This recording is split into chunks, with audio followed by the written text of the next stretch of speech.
avez aimé la saison 1 de Raconte-moi ton métier, découvrez de nouveaux invités dans cette deuxième saison, un podcast autour des métiers de l'enfance et de l'adolescence.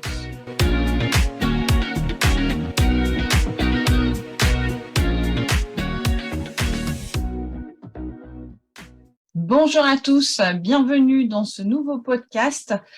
Aujourd'hui, j'ai la chance d'accueillir Caroline, qui est chargée de médiation scientifique à la Cité des Sciences. Bonjour Caroline. Bonjour Delphine. Et bienvenue encore. Merci beaucoup d'accorder ce temps pour l'interview. On va pouvoir découvrir un petit peu ton métier qui, à mon avis, va faire des curieux parce que c'est pas quelque chose qu'on entend parler très souvent. Juste pour resituer un tout petit peu au niveau de l'âge, parce que comme c'est un peu particulier, toi, tu t'occupes de quelle tranche d'âge? Alors, quand j'ai commencé à la Cité des Sciences, je m'occupais des enfants de 2 à 12 ans. Donc, j'étais chargée de médiation scientifique sur les 2 cités des enfants, de 7 ans et 5-12 ans. Et depuis 2019, je travaille au lab de la Cité des bébés. Et donc là, je m'occupe d'un public de 0 à 23 mois et de leurs parents. Ok, en effet, les tout petits bouchons. Bon, bah justement, on va retourner dans ton enfance à toi.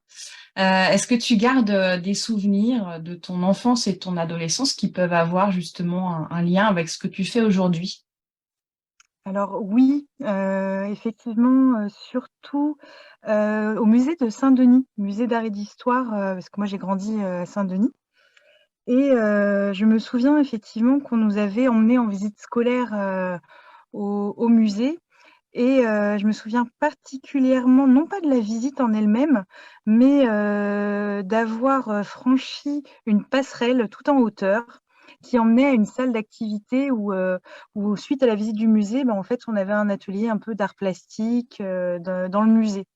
Donc ça déjà, c'est mon premier souvenir vraiment marquant de musée, on va dire de médiation culturelle. Ok. Et puis, ce souvenir, en fait, il s'est prolongé en première au lycée avec une professeure exceptionnelle de lettres, madame Lacotte, si, voilà, si elle écoute un On jour. salue, si jamais elle nous écoute. Voilà, exactement. Qui, travaillait aussi de temps en temps pour le musée d'histoire en plus de son travail au lycée et qui nous a fait participer au Printemps des poètes, parce que moi je faisais une classe de théâtre, en Ouais. seconde, je faisais théâtre et arts plastiques. Et dans le cadre du Printemps des poètes, elle nous avait proposé de lire des textes, de choisir des poèmes et puis de les mettre un peu en scène dans les différentes salles du musée. Ah, Donc moi, ça sympa ça. m'avait réveillé voilà, un souvenir d'enfance déjà, parce que c'est un lieu que j'aimais bien, que j'ai redécouvert à cette occasion-là. On avait le choix de la salle et des textes.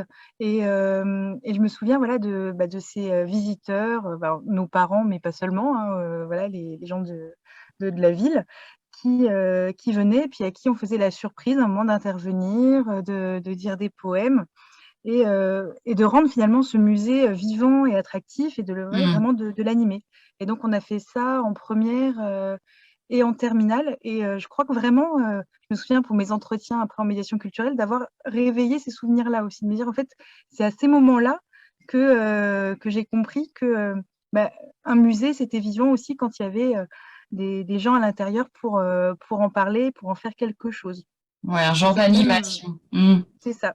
Et cette même madame Lacotte nous a emmenés sur son temps libre un dimanche à Beaubourg. Moi, j'avais jamais mis les pieds en terminale, je connaissais pas du tout l'art moderne, l'art contemporain. Et elle nous a donné les clés de lecture. Et là, je me suis dit, ah oui, en fait, il y a besoin pour Ouais, ce genre de tableau, ce genre de sculpture. S'il n'y a pas quelqu'un qui vous dit quelques petits trucs, on peut passer complètement à côté. c'est Alors certain. qu'un tableau impressionniste, on voit de ce que ça représente, ça nous touche. Mais pour certains tableaux, il y a besoin de clés. Et je me suis rendu compte que voilà, on pouvait l'être. On pouvait, Ah ouais. Ouais, c'est sûr que c'est un apport nécessaire pour comprendre plein de choses. Et du coup, tu parles de ta professeure. Est-ce que au niveau de ta famille, tu étais bercée justement dans le monde du musée déjà ou pas Alors, je dirais plus forcément? dans le monde du tourisme. En fait, moi, j'ai des parents qui m'aient beaucoup voyagé. Et comme je suis cynique, j'ai beaucoup de chance. C'était plus facile peut-être voilà, de pouvoir partir en vacances en n'ayant qu'un enfant à emmener.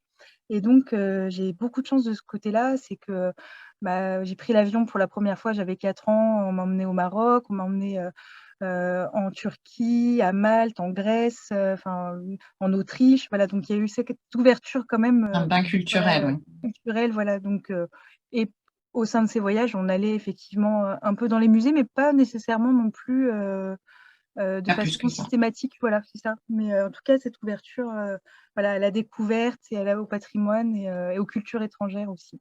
Ok. Est-ce que tu as exercé d'autres métiers avant d'être chargée de médiation? Alors, oui, alors je parle pas des boulots alimentaires.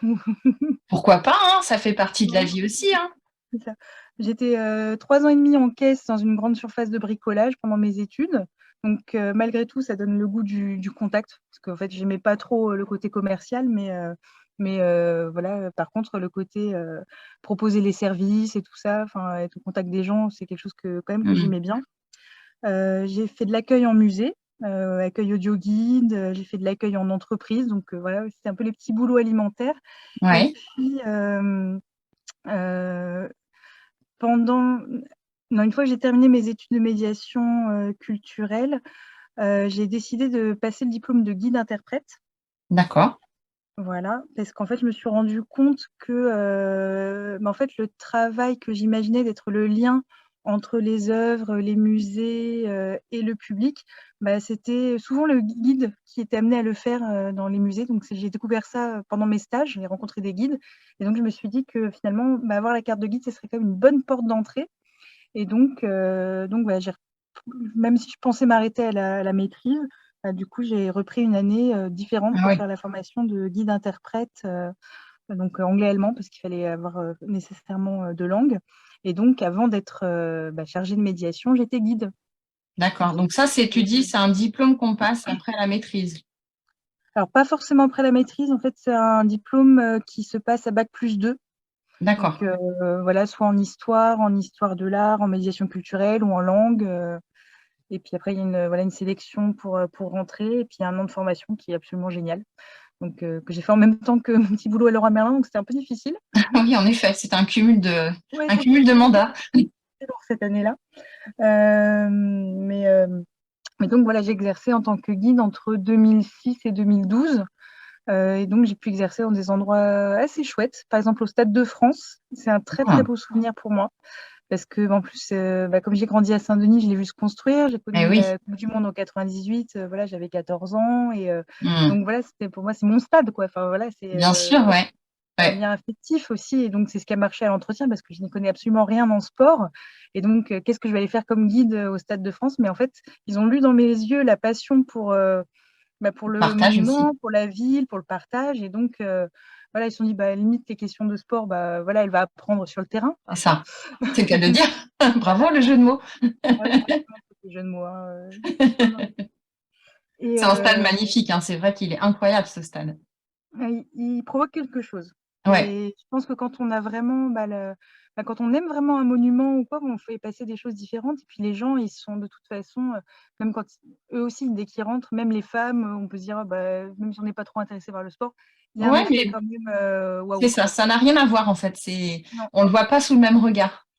Ouais, complètement. Puis en plus, la visite était plus, enfin, en tout cas moi, dans mon cas, axée sur l'architecture, sur la vie quotidienne, sur comment on transforme pour passer d'un stade de foot à un stade d'athlétisme. Donc Mmh. la prison, le côté sécurité, les caméras. Enfin, donc Ouais, c'était hyper intéressant. Et puis voilà, avoir les clés du vestiaire des joueurs, faire c'est monter ça. un petit peu la sauce pour parce que les gens, voilà, Scénarisé. ils attendent que ça, ouais, c'est ça. Et puis Ouais.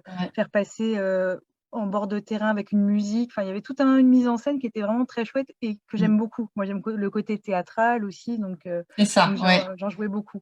Et puis ça m'a permis de débloquer l'anglais aussi, parce que quand on est obligé de faire Mmh. des visites d'1 heure et demie en anglais, bon, Pas on le s'y met. choix. C'est ça. Voilà. Donc ça débloque aussi, donc c'était intéressant pour ça. Donc voilà, donc le Stade de France, j'ai travaillé au château de Versailles aussi. Mmh. Alors pas directement embauchée par le château, mais par une agence qui faisait beaucoup de visites au château. Et c'est pareil, ça fait partie vraiment des endroits que j'aime beaucoup parce que j'ai aussi fait mes études à Versailles de médiation culturelle. Donc c'est pareil, il y avait un attachement particulier Mmh. à l'endroit. Puis je suis fan de Louis XIV depuis très longtemps. Depuis que j'ai lu un livre enfant qui s'appelait Les femmes du roi Soleil, qui décrivait en fait toutes ces femmes et ses maîtresses. Donc OK. c'était en fait un portrait à travers les femmes. Mais ouais, du coup, j'ai un attachement particulier pour la période, tout ça. Donc, j'étais ravie de guider là-bas, mais c'était vraiment, forcément. par contre, le côté tourisme de masse. Oui, Et là, les conditions, heureusement, je faisais ça que 3 jours par semaine parce que c'était voilà, 3-4 visites par c'est à la jour chaîne. avec, Oui. à la chaîne, en plein mois de juillet avec tous les touristes. Enfin, c'est pas les meilleures façons de visiter. Alors Mm. que dans d'autres endroits comme le musée de la Poste ou le musée de la Marine, on était sur des choses à échelle plus humaine, sur des groupes qu'on réservait, beaucoup d'enfants, parce que moi, c'est ce que j'aime par-dessus tout, moi, j'aime travailler avec les enfants. Donc, j'essayais de demander un maximum les visites pour les enfants plutôt que les visites pour les adultes. Mm. Et là, je faisais les activités pour les scolaires, des ateliers peinture, des ateliers de découverte de comment fonctionnent les bateaux, des ateliers mail art au musée de la Poste, des visites en costume. Donc vraiment des Ah choses oui. très variées et très chouettes.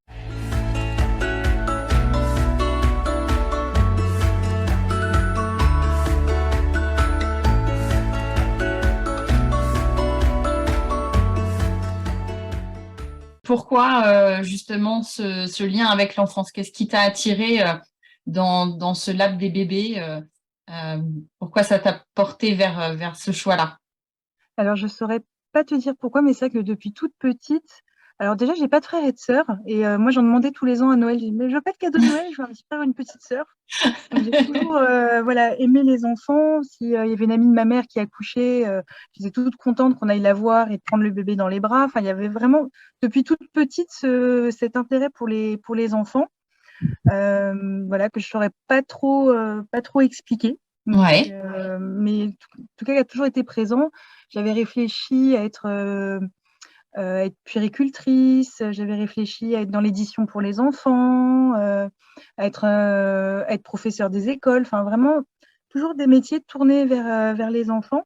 Et en fait, quand j'ai commencé mon hypocagne après le lycée, bah, il n'y avait plus le côté culturel, il n'y avait plus l'art plastique, il n'y avait plus le théâtre. Et en fait, je me suis rendu compte que ça me manquait.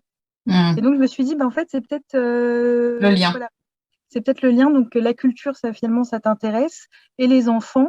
Donc, je suis partie dans des études de médiation culturelle, mais j'ai toujours orienté mes stages, en tout cas, vers les enfants. Donc, voilà, des stages où il y avait des visites pour les enfants, ou une association qui faisait spécifiquement pour les petits, ou Mm. une autre association qui s'appelait le Troisième Pôle. Enfin, c'était un événement qui avait lieu l'été, qui faisait venir des enfants qui ne partaient pas en vacances, de centres de loisirs, dans les lieux culturels. Enfin, Ah oui. voilà, j'ai toujours orienté vers là.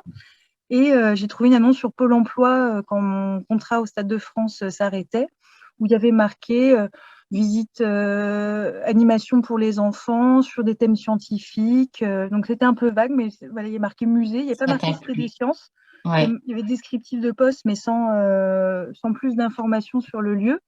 Et comme j'avais déjà travaillé et avec les enfants et au musée des arts et métiers, qui est un musée justement un peu scientifique et technique, je me suis dit, bon, ça colle avec mon profil, donc je Allons-y. postule. Bon. Ouais. Voilà. Et c'est après avoir postulé qu'on m'a dit que c'était pour la Cité des Sciences, la Cité Ok. des Enfants, qui ouvrait ses portes après un peu de travaux, puisque c'était la réouverture des 5-12 ans. Et donc, j'ai commencé en CDD temps partiel pendant quelques mois. Ça m'a plu parce qu'il y avait le côté spectacle. En fait, à la Cité des Enfants, ce qu'on fait beaucoup, ce sont des animations, donc Mm. des petits spectacles, des expériences un peu théâtrales pour expliquer quelque chose en complément de l'exposition permanente. Ouais. Donc ça m'a beaucoup plu de les animer. Donc moi, comme j'étais en temps partiel, je ne concevais pas du tout. C'était vraiment juste, on me donnait un scénario d'animation, on faisait des répétitions et j'animais. Il n'y avait Ouais. pas du tout le Tu côté mettais en conception. place ce Voilà, qu'on te c'est ça, donnait finalement. Mm. exactement.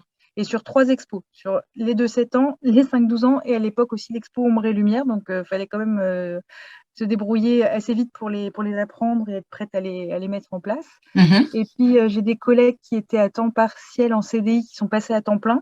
Donc, ça a libéré des postes CDI temps partiel. Et donc j'ai commencé comme ça, voilà, en CDI temps partiel, ce qui permettait de continuer mes visites guidées à côté, Mhm. mais d'être complètement voilà, dans le milieu de la culture. Et puis, en 2012, j'ai eu la possibilité de passer à temps plein, ce qui permettait d'être plus sur les projets. Parce D'accord. qu'à temps partiel, quand même, on commençait à me confier enfin, être aussi sur les projets de conception. Mais par contre, je pouvais pas animer, par exemple, les ateliers pour les scolaires. Comme D'accord. je faisais que un jour en semaine et le week-end.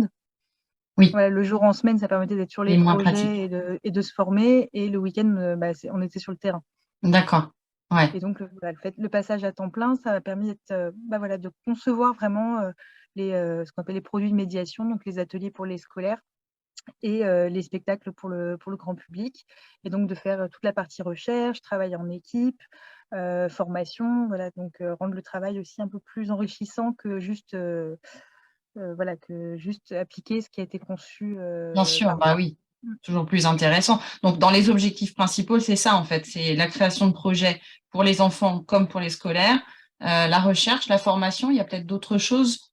Là, comme On a fait tout. ça, je Dans tes objectifs principaux qu'on attend de toi, au Lab des bébés, est-ce qu'on attend de toi autre Alors, chose c'est vrai que là, j'ai parlé que de la Cité des enfants. Alors, au Lab de la Cité des bébés, c'est un peu différent parce que c'était un projet complètement novateur et assez libre. En fait, on nous a laissé, voilà, on nous a dit: «Ouvrez quelque chose pour les bébés». Voilà, sans nous donner vraiment d'objectifs, si ce n'est de voir, s'il y avait un public, si si ça ça avait du accrochait, ouais. sens, si Mmh. c'était pertinent. Et donc, ça nous a permis de tester beaucoup de choses. Ce qui a été une vraie richesse par rapport, aux autres, façons de travailler, c'était qu'on était en lien direct avec les concepteurs de l'expo. Alors, on l'appelle expo, mais maintenant on le pense plutôt comme un lieu ressource. Mmh. Mais à la base, voilà, c'était, conçu pour être une expo. Et en fait, voilà, c'était une grosse différence, c'est que le lieu, on l'a conçu avec les concepteurs. Alors que d'habitude, les médiateurs interviennent une fois, l'exposition terminée ou sont un petit peu associés, mais pas autant que là. Mmh. Et quand on a ouvert l'espace en juillet 2019, nous étions 2 chargés de médiation, ma collègue Florence Tranquida et moi. Et on était tout le temps sur le terrain parce que comme c'était un lieu nouveau, il fallait aussi qu'on accueille vraiment le public, qu'on observe comment ça se passe, qu'on fasse des retours, qu'on voit les éléments qui fonctionnaient, comment ils étaient utilisés Ouais. par les bébés, si finalement peut-être que c'était un peu dangereux ou que c'était pas la bonne hauteur ou qu'il y avait pas assez de place ou qu'il y avait pas assez d'éléments. Enfin, vraiment, on a été sur le terrain pour vraiment rendre compte Analyser toutes les les choses. semaines. On faisait une Mmh. réunion, voilà, analyser et faire évoluer. Donc pendant 3 ans, on a essayé des nouvelles choses, on en a remplacé, déplacé. On s'est associé dès le début aussi à une psychomotricienne et une orthophoniste Mmh. qui sont venues en fait spontanément frapper à la porte parce qu'elles trouvaient le projet intéressant et en fait c'est devenu des partenaires. Maintenant elles sont intervenues une fois par semaine. C'est devenu des rendez-vous réguliers pour accompagner les parents, regarder ce qui se passe avec les bébés et alors même pas répondre aux questions, mais vraiment parler avec les parents de ce qui se passe. Ouais, c'est un Et accompagnement rassurant. Mmh. voilà, rassurant et puis de dire: «Regardez comme c'est intéressant ce qu'est en train de faire votre bébé. Qu'est-ce qui se joue quand il est, avec, des objets, quand il se déplace par lui-même, quand vous ne lui, montrez pas, Mmh. quand il fait par lui-même». Enfin, voilà, de façon, voilà, très subtile et très bienveillante, voilà, qu'est-ce qui se passe quand il est dans cet endroit d'exploration libre, et donc avec le prisme de la psychomotricienne pour, voilà, le développement, psychomoteur global Mmh. et puis avec le prisme de l'orthophoniste sur l'importance pour, le langage, l'oralité, Ouais. la nourriture, tout ça, tout ce qui joue quand l'enfant joue. Elle dit souvent, Carole Van Hout, que jouer, c'est le travail de l'enfant et C'est que les ça, écrans le mettent au chômage. c'est pas faux. C'est pas faux. Voilà, voilà, on C'est pas faux. l'observe vraiment et puis, on s'est mis aussi à programmer, des spectacles, et puis petit à petit, notre programmation de spectacle, elle a un peu changé parce qu'on s'est rendu compte que le spectacle traditionnel, il convient pas nécessairement aux bébés. Que, Mmh. finalement les intervenants, qui viennent, il faut qu'ils s'adaptent au lieu parce que nous, on a un lieu qui est pas un lieu de spectacle, un Ouais. lieu de jeu, d'exploration libre et donc si, comme on avait fait au tout début, on éteint la lumière, on installe, des projecteurs et tout ça, ça en fait, ça correspond pas au lieu Mmh. et donc on a fait des choses qui sont, plus de l'ordre de l'intervention artistique. C'est-à-dire D'accord. qu'on propose des choses, mais qui soient vraiment en interaction avec le public, où le bébé peut venir toucher, où il y a pas de 4e mur, Mmh. Il y a où il y a plus pas de de choses trop spontanéité, fragiles. quoi.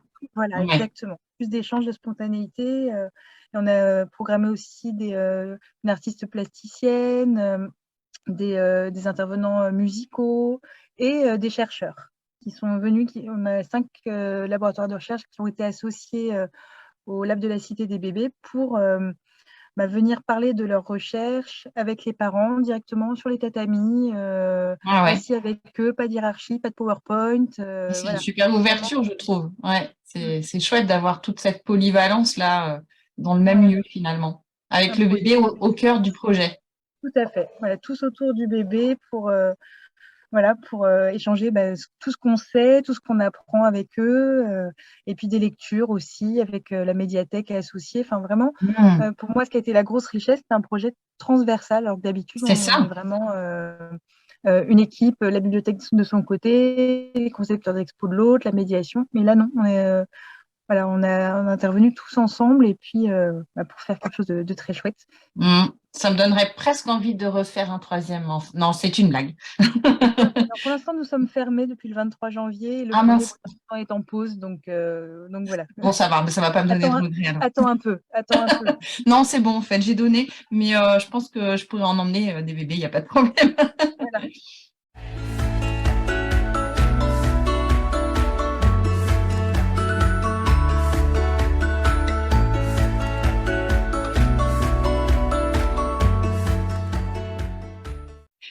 Est-ce qu'il faut suivre un parcours particulier pour être chargé de médiation? Alors, le parcours maintenant, c'est les études de médiation culturelle. Il y en a de plus en plus en d'études universitaires, voilà, qui s'appellent médiation culturelle et ou scientifique. Mhm. Alors, c'est vrai que comme ça fait longtemps que j'ai terminé mes études, je ne sais plus trop, mais je crois que ça s'est beaucoup développé. Donc, moi, à mon époque, il y en avait peu, mais maintenant, je crois Oui, qu'il y en a beaucoup. Voilà, donc là, faut se renseigner. Je ne saurais pas te dire on va actuellement laisser la main. comment. Ouais, c'est ça. Est-ce que ça s'est bien passé pour toi déjà? Les études. Ouais.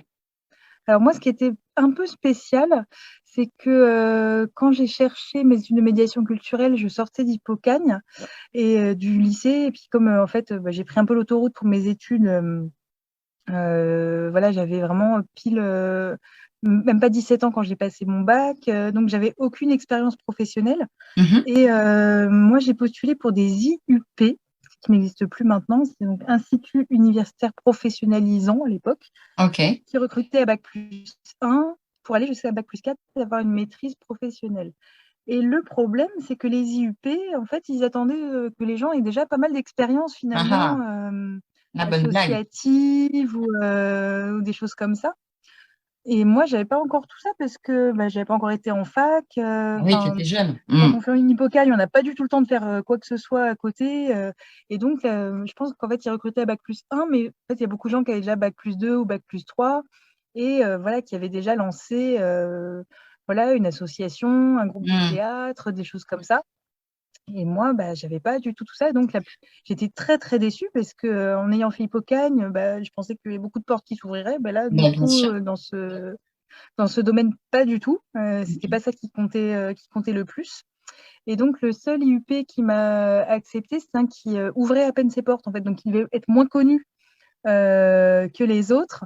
Et puis, bon, mon entretien, voilà, ça s'est bien passé avec justement voilà, toutes les petites anecdotes sur le musée, sur des choses comme ça. Et donc, voilà, heureusement, mon dossier est passé là parce que j'étais un peu très, très déroutée voilà, de voir que Ouais, les autres j'imagine, ouais. ne Ouais, m'acceptaient pas comme. quand on demande de l'expérience et qu'on est jeune, c'est toujours frustrant, je trouve, parce que il faut bien commencer un jour, en fait. Voilà, exactement. Et puis, en plus, pour rentrer dans une formation, donc de C'est l'expérience pour ça. rentrer dans une formation, c'est Mm. quand même particulier, quoi, puisque Bah, souvent bien les sûr. projets, on les mène après. Mais je me souviens de dossiers où ils demandaient d'avoir déjà développé, voilà, parlez-nous de vos projets culturels que vous avez développés. Mm. Bah, Dans ma tête. non, je disais, voilà, qu'est-ce que j'imagine. Et ouais, c'était un peu. Et du coup, je m'étais inscrite aussi en fac en lettres et arts, je crois. Mais en fait, j'avais pas du tout. Donc, au cas où je n'avais pas d'IUP finalement qui m'accepte. Et donc, j'ai essayé de faire les deux parce que finalement, j'avais quand même mon inscription à la fac, mais c'était pas possible. La fac, elle était sur Paris. Moi, j'étais à Versailles pour mon IUP. Donc, j'ai pu suivre quelques cours de cinéma le soir parce qu'ils étaient à 20h, mais le reste des cours, je ne pouvais pas. Ah Donc, oui, c'est compliqué là. voilà.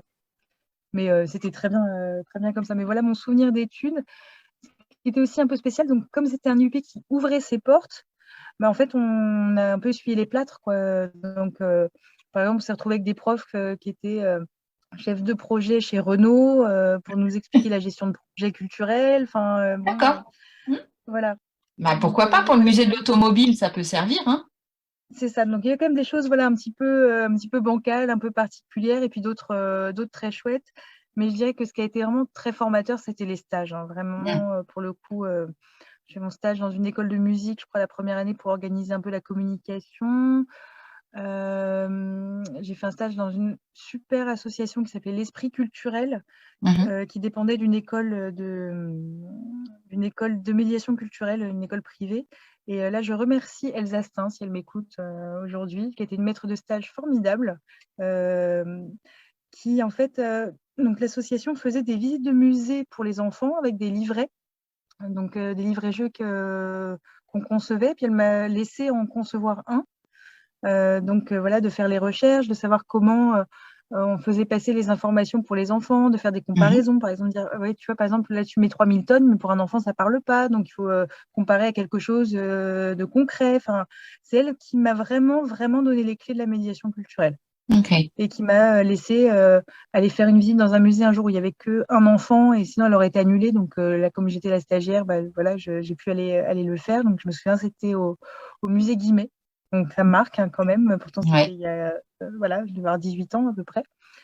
Et je me souviens aussi d'avoir animé un atelier sur la peinture au chocolat, parce qu'il y avait aussi des ateliers artistiques. C'est vraiment un stage, voilà, qui m'a beaucoup nourrie. Pas que par le chocolat, tu veux dire. Pas seulement, non, non, vraiment pas. Intellectuellement, m'a permis de faire la com, d'aller faire des fax, d'envoyer des communiqués de presse. Enfin, vraiment, elle m'a formée sur un peu tout. Donc ça, c'était vraiment très, très, très, très chouette. Et tu Et t'en ouais, sers encore vraiment, aujourd'hui de tout ça. oui, oui, oui, Voilà. tout à fait. C'est ça l'intérêt, en fait. Ça m'a éclairée et ouais, tout à fait. Donc, et puis le stage au musée de la Marine, il m'a plus servi pour rencontrer les guides et savoir que finalement, peut-être qu'il fallait que je complète ma formation. Parce que le stage, sinon, c'était pareil, de la com et du fichier presse. Et moi, c'est vraiment pas mon truc. Ouais, c'est plus particulier, ouais. Et puis c'est moins en lien avec les visiteurs, finalement. C'est ça, c'est vrai que j'aime vraiment le contact avec les gens. Après, j'ai appris aussi le côté, voilà, gestion de projet, organisationnel. Mais voilà, Il c'est en pas ce faut, qui de toute façon. m'intéresse le plus. Voilà, c'est pas ce qui m'intéresse le plus dans mon métier. S'il y a vraiment, si je dois le faire et qu'il y a un but après, voilà, de faire venir les spectacles ou d'être sur le terrain après, je le fais, mais je pourrais pas faire que ça. Hmm.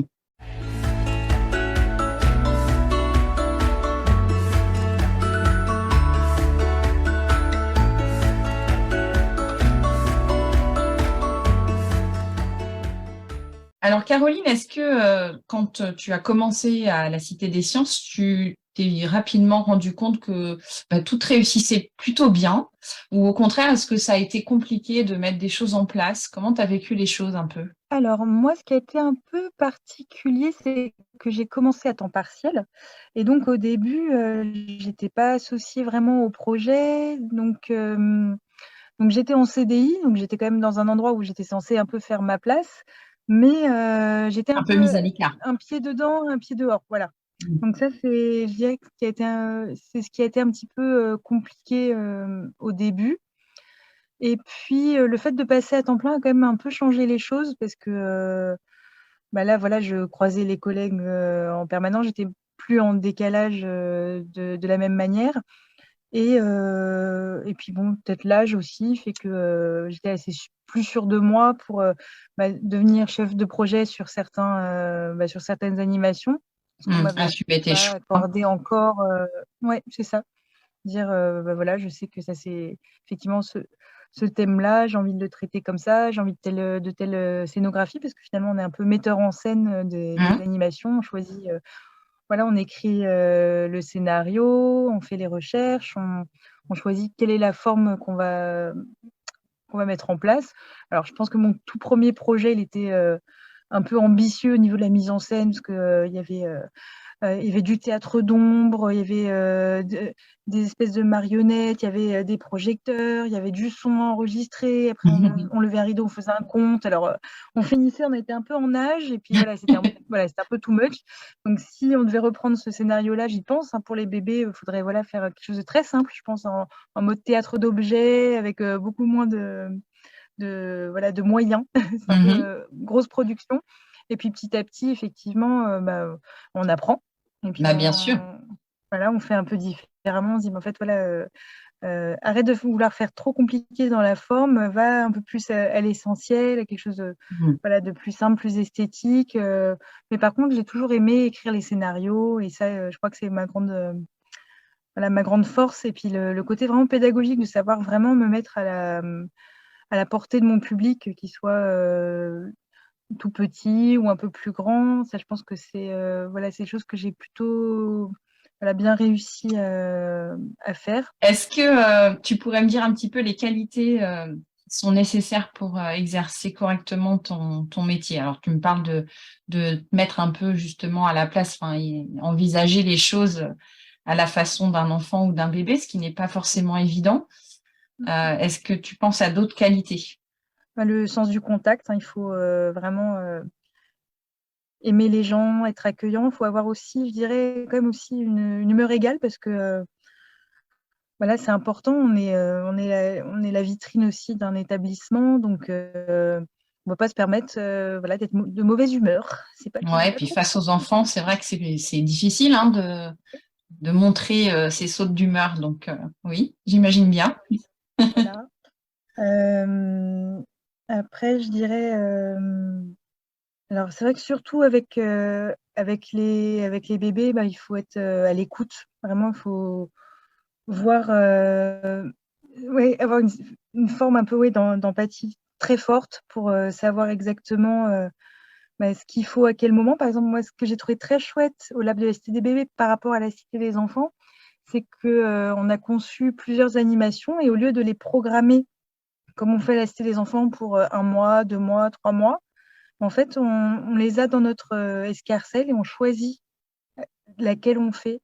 Et moi, ce que j'ai énormément aimé, c'est de travailler en équipe, et de dire à mon collègue éducateur de jeunes enfants, aujourd'hui, tu penses que c'est une séance pour quelle animation?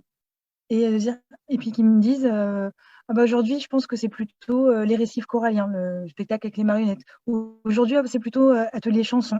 Et donc, ça nécessite, de la part du médiateur, je rebondis sur ta question, un grand sens de l'adaptation. Ouais, la flexibilité, c'est ce que j'étais en train de Flexibilité, me dire. adaptation, Mmh. tout à fait. De Ouais, savoir se dire, ou même on décide de faire une animation, de savoir l'écourter, de c'est dire, ça. là, en fait, là, mon public, il n'y est pas. Ou au contraire, de l'allonger, de se rendre compte que là, on a Ça un bébé qui est fonctionne en bien. train de danser. Alors, hop, la chanson qu'on doit faire une fois, on la fait 2 ou 3 fois, parce que là, c'est juste trop beau. Là, il est en train de goûter le rythme de ce qu'on est en train de faire. Ouais. Donc voilà, savoir effectivement être à l'écoute, adaptable, je pense que c'est les principales qualités. Puis la curiosité, savoir toujours Mmh. aller chercher des nouvelles informations, et savoir se remettre en question. Se dire, j'ai proposé ça aujourd'hui, ça marche pas. Pourquoi? Est-ce que c'est moi? Est-ce que c'est le moment? Est-ce que c'est Mmh. l'enfant? Est-ce que c'est le matériel? Est-ce que j'ai fait la même chose que la veille? Enfin, voilà, Ouais. savoir se poser des questions pour faire mieux. Moi, ce que j'ai adoré comme moment, c'est un moment d'échec. Je crois que ça fait partie peut-être des questions que tu me Ouais. poserais éventuellement. Mais en fait, quand on a fermé pour le Covid, quand on est revenu avec les masques, hein, pendant longtemps, on a travaillé avec des masques. Nous, au début, on ne voulait pas rouvrir avec les masques. On s'est dit, avec les bébés, ça n'a pas de Oui, sens, c'est compliqué, ouais. qu'ils ne voient pas les expressions du visage et tout ça. Et puis bon, on s'est dit, bon, c'est quand même important que les enfants, les parents, puissent avoir des lieux où sortir. Donc même Mmh. si on n'accueille que Ouais, 5 qu'est-ce qui bébés est le le pire? temps, et même si on a le masque, un peu comme les crèches, tant pis, on ouvre quand même, hein, Mmh. voilà. Mais quand j'ai fait une animation avec des marionnettes, et où je suis censée chanter avec un masque, c'est pas très pratique. Donc, comme on avait les enregistrements des comptines, je me suis dit, bon, je passe les enregistrements des comptines, et je bouge juste les marionnettes. Les bébés, ils en avaient rien à faire. Quand je bougeais des marionnettes, je me dis: «Mais ils regardaient pas, ils étaient pas attentifs». J'étais à plus d'1 mètre, hein. Je baisse le masque, je me mets à chanter, ils regardent tous. Ouais, comme quoi, hein. Bon, bah, Ouais, voilà, enfin, on a la réponse. Les enregistrements, les bébés, bah, non, c'est pas ça qui les capte. C'est vraiment, la voix humaine, c'est quand on ouais. fait en direct, voilà, ils m'ont dit: «Là, non, tu nous intéresses pas si tu ne le fais pas, là, devant moi, en fait». Mmh. Donc ça, Ouais, oui, c'est ouais, fou, ils hein. nous donnent des vraies leçons et après, il faut savoir les recevoir aussi. C'est ça. Et C'est eux une qui ont fois, les clés, mais il faut savoir s'adapter. Ouais. j'avais essayé aussi, je m'étais dit: «Ça pourrait être sympa que les parents, chantent les comptines en même temps», mais bon, comme c'est des comptines que j'ai inventées, bah, ils ont pas les paroles. Alors je me suis dit: «Bon, bah, je vais leur donner des papiers avec les paroles». Sauf qu'en fait, bah, les parents, du coup, ils regardent des papiers, donc ils regardent pas Ils regardent pas leur l'animation. enfant. Si le parent, il regarde pas, le bébé, il regarde pas non plus et le bébé, il attrape les papiers, il mâche le papier. Échec total. Ouais, c'est un autre projet, quoi. Voilà, donc on essaye des choses, donc faut sa voilà ce que je dis, il faut savoir se remettre en question, se dire: «Bah, on tente des trucs» Mmh. et puis me dire: «Voilà, quel est mon objectif?» Bah, mon objectif, c'est que les parents, ils chantent avec moi. J'ai essayé ce moyen-là, bah, non, c'est pas celui-là qui fonctionne. Par contre, bah, ce que je peux faire, c'est ce que je fais à chaque fois, c'est à la fin, je leur demande quelle comptine ils ont envie de rechanter avec moi Mmh. et là, donc il y en a une qu'on reprend et puis je dis une phrase et je leur laisse faire la deuxième et tout ça et donc ils repartent avec une comptine. Mais ils chantent pas Ouais. toutes les comptines avec moi, ils sont en mode spectateur et puis après, bah, ils sont en mode spectacteur comme on aime bien cette petite, Oui, c'est bien ce mot. ouais, de plus en plus et ça c'est, un 9-3 Soleil aussi qui est une association qui s'occupe de spectacles et de petite enfance, dans le 93, voilà, qui ont fait des conférences justement sur l'enfant spectateur et voilà, on s'est formés aussi, à ces rencontres professionnelles et on a appris plein de choses et voilà, on voit Mmh. le spectacle différemment maintenant pour le très jeune public. C'est sûr, ouais. En tout cas, oui, voilà, faut être à l'écoute et puis, savoir rebondir et pas se dire: «Bon, bah, là, c'est raté, mais c'est complètement cuit». Au contraire, Mmh. il faut essayer de retrouver, recréer quelque chose avec un autre maillon, quoi.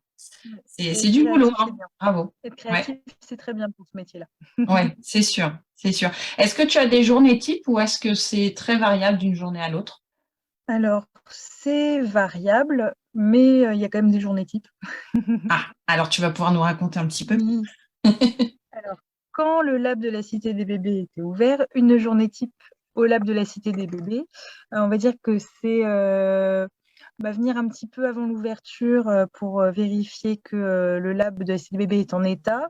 S'il y avait la facilitatrice, donc des gens d'une société extérieure qu'on faisait venir pour faire, la préparation et l'accueil, bah, on les laisse faire, mais parfois c'était les former ou les aider un petit peu à mettre en place, l'espace.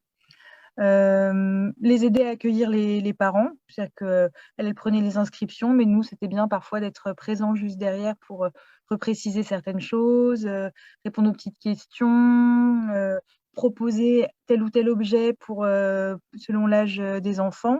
Dire aussi ce qui allait se passer aujourd'hui, si, moi-même j'allais faire une animation ou si, c'est une de mes collègues qui allait le faire ou si on avait un intervenant extérieur, ce jour-là. Mmh.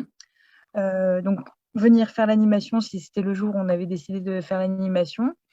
Accompagner si, un intervenant venait pour la première fois ou, accompagner les chercheurs qui venaient pour la première fois, leur dire comment ça allait se passer. Accueillir un spectacle, alors là par contre c'est toute une organisation et là, il faut se lever beaucoup plus tôt et puis, Mmh. il y a toute un une logistique, Bien sûr. différente, à préparer. Donc être présent, le temps de la séance, échanger avec les collègues, présents, stagiaires par exemple, éducateurs de jeunes enfants pour, observer ce qui se passe, prendre des notes, par exemple, échanger sur le programme futur, sur ce qui se passe. Ça pouvait être aussi accueillir un groupe, spécifique parce qu'on a accueilli des groupes du champ social, par exemple, un hôpital mère-enfant ou, Mmh. une association comme, Solancy, qui accompagnait des mamans. Donc là, s'ils venaient pour la première fois, bah, voilà, leur présenter un petit peu, l'espace et comment ça fonctionne, être présent aussi. Mmh. Donc voilà, c'est beaucoup de présence. Hem Si on était sur un jeudi, on faisait une réunion tous les jeudis midi avec, toute l'équipe, donc pour parler vraiment des problématiques et des projets, donc très important ce travail-là aussi Et puis, donc, on fermait entre midi et 14h30. Et donc, à 14h30, réouverture l'après-midi jusqu'à 17h30. Pareil, réaménagement de l'espace, animation sur place, accueil du public, rangement en fin de journée. Et puis après aussi, un peu va-et-vient entre le lab et le bureau pour programmer les nouveaux intervenants, Mm. préparer la communication du site internet, parce qu'on a aussi beaucoup communiqué sur ce qu'on faisait pour que les parents puissent retrouver les activités en ligne. Donc, D'accord. par exemple, mon animation sur les récifs coralliens, il y a les textes, les paroles des comptines en ligne, il y a des Mm. enregistrements pour qu'on puisse refaire à la maison. Sur l'atelier chant, il y a un, un mémoire fait par une orthophoniste qui explique le lien entre comptine et pensée.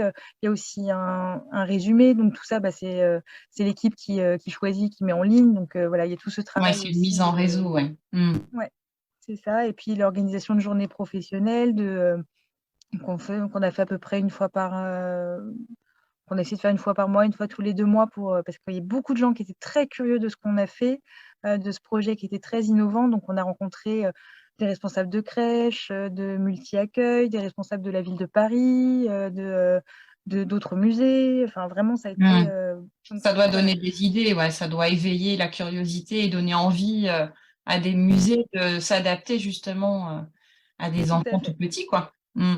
Exactement, de créer leur propre espace. Justement, ce boucle-là peut-être, le musée d'art et d'histoire de Saint-Denis, maintenant veut ouvrir peut-être un espace pour les bébés. Ah ouais, Ils nous ont rencontrés, c'est possible qu'ils en fassent un. Donc là, ce serait voilà, juste formidable que ce lieu c'est super, qui ouais. m'a bercé devienne un lieu accueillant Un pour les lieu petits. berceau. Enfin, voilà, donc, ouais, c'est ça. Donc là, ce serait assez magique, effectivement.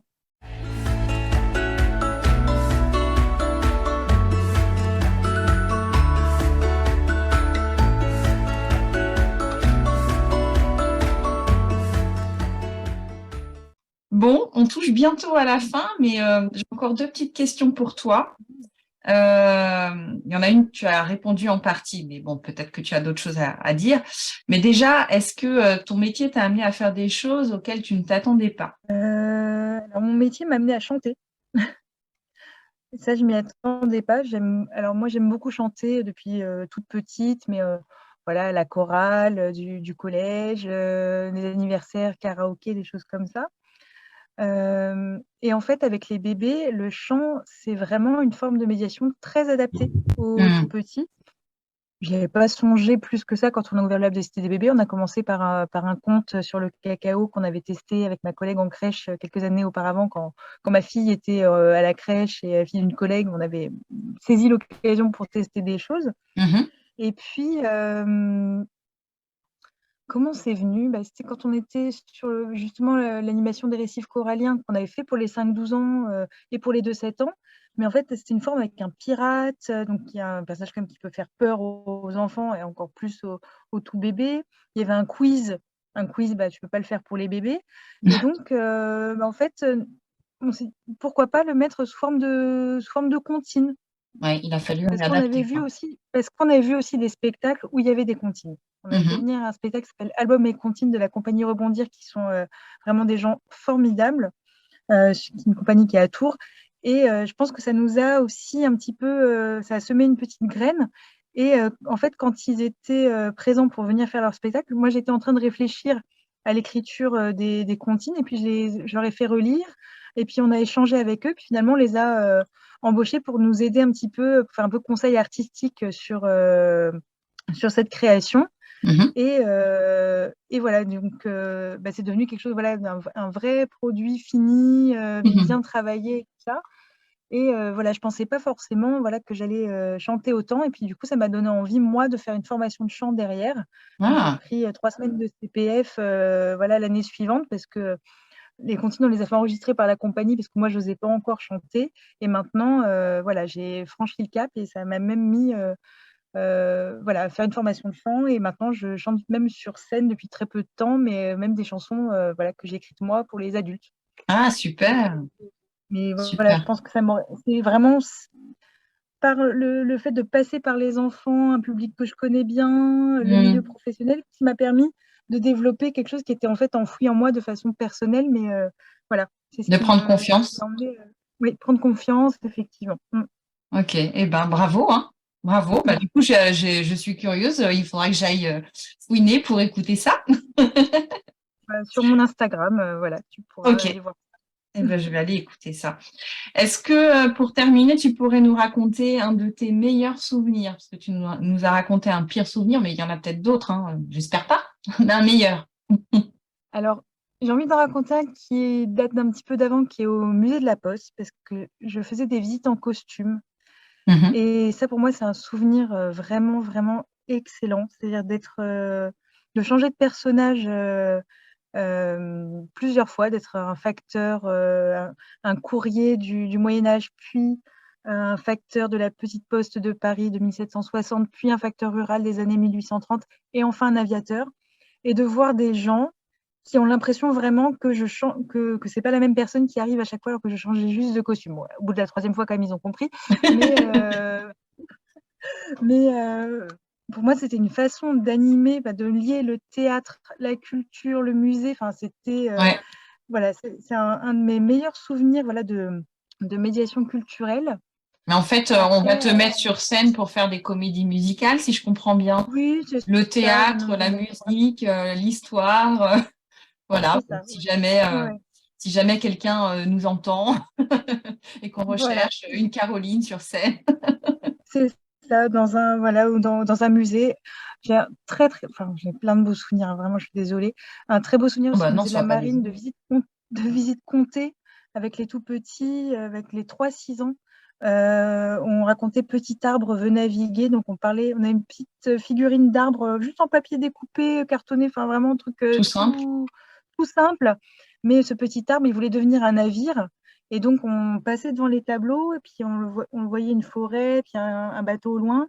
Et puis après, on allait dans la partie de construction navale, on expliquait comment on fabriquait un bateau. Donc ensuite, notre petit arbre, on le rangeait, puis on avait un petit bateau. Et puis le bateau, après, on partait dans les tableaux où il y avait une tempête, par exemple, on rencontrait une mouette et tout ça. Et donc, on changeait encore la figurine. Et je voyais vraiment qu'on embarquait, jeu de mots toujours, littéralement les enfants, quoi. Il se passait vraiment quelque chose. Donc, Ouais, tu voyais ça dans aussi, leur regard. ouais, un très, très beau souvenir.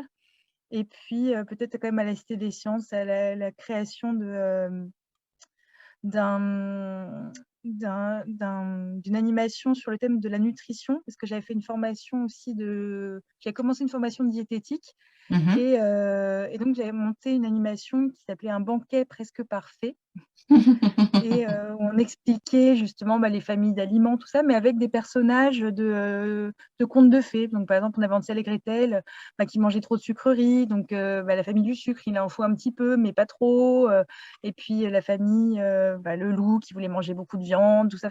Et ça permettait de présenter les familles d'aliments et de dire dans quelle mesure c'était bien de les consommer, de faire un menu équilibré qui plaise à tout le monde. Enfin, Mhm. je trouvais que c'est une belle réussite. Et il y a une femme qui était venue me voir à la fin et j'ai dit que je voulais faire des études de diététique. Elle me dit, mais vous êtes déjà diététicienne. Parce que le fait d'avoir monté ce projet-là et d'avoir Ouais, réussi à d'avoir transmettre quelque réfléchi. chose, Ouais. voilà. Et bon, finalement, j'ai pas été jusqu'au bout du diplôme de diététique parce que je pense que c'était trop médical et trop précis pour moi et pas forcément assez créatif. Mhm. Mais par contre, j'ai appris plein de choses. Et pendant mes études de diététique, j'ai fait 2 stages en centre maternel avec des enfants de 0 à 3 ans et des mamans en difficulté. Et finalement, voilà, je les ai un peu retrouvés au Bébé Lab, enfin, Ah, c'est drôle ça. voilà, tout ce bout. Ouais. Ouais. C'est une belle ouverture, je trouve, aux autres. Et c'est une ouverture pour soi aussi parce que finalement, tu touches à plein de domaines. Enfin, c'est un peu un champ des possibles qui est très, très large. C'est à toi d'inventer finalement le lab de demain, quoi. Bah, écoute, c'est super. Je te remercie énormément pour ce temps de partage que tu nous offres. Et puis, si Merci à tu toi es de ta curiosité, d'accord, de ton intérêt pour, bah, avec plaisir. pour les professions. Si tu es d'accord, je partagerai ton compte Instagram ou un site internet sur lequel on peut retrouver des informations concernant ton poste. Et puis, je te souhaite une très belle continuation, mais je pense que tu n'as pas besoin de moi pour que ça soit une bonne continuation. Merci beaucoup, Delphine.